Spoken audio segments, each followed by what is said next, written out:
There are many factors in this industry that put operators and civilians in danger and at risk of injury.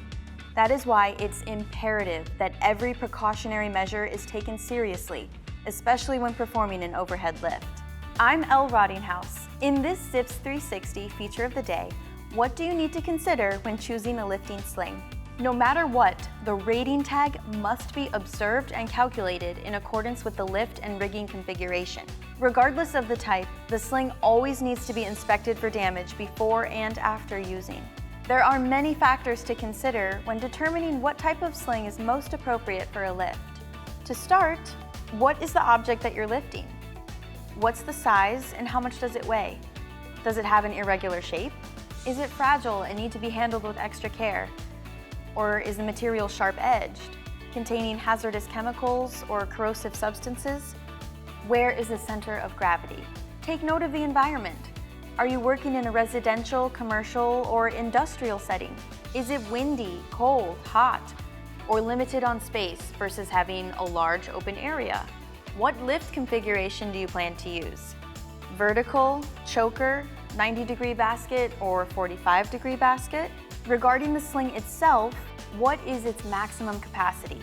Resistance to corrosion and abrasion, flexibility, ease of inspection, and possible repair. We have a handful of different options available. I'll briefly cover the characteristics of each to help you make an educated purchase. Web slings and straps have been trusted for years and made the standard for everyday use in the overhead lifting and recovery industries.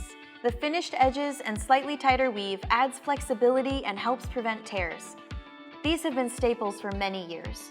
Round slings are made of a light and flexible polyester material, but are still very strong.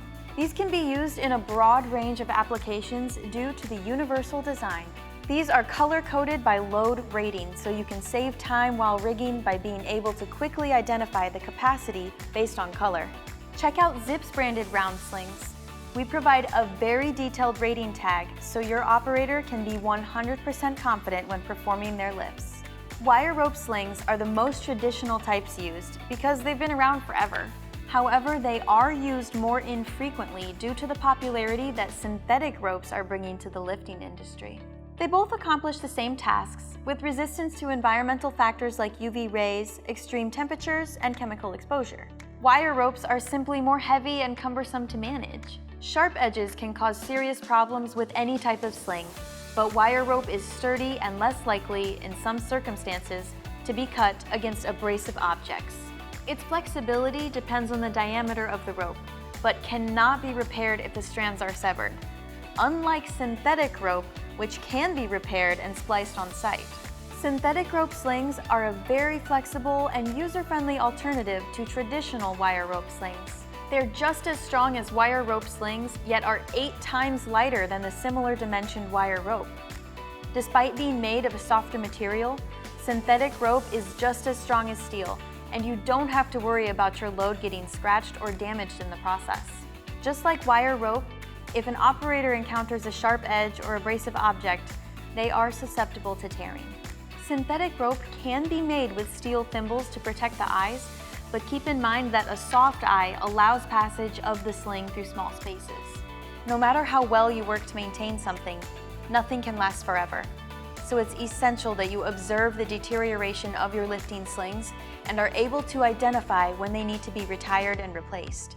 This is necessary for the safety and well-being of you and everyone around you. Feel confident in your investment and find quality lifting, rigging, and recovery supplies at zips.com.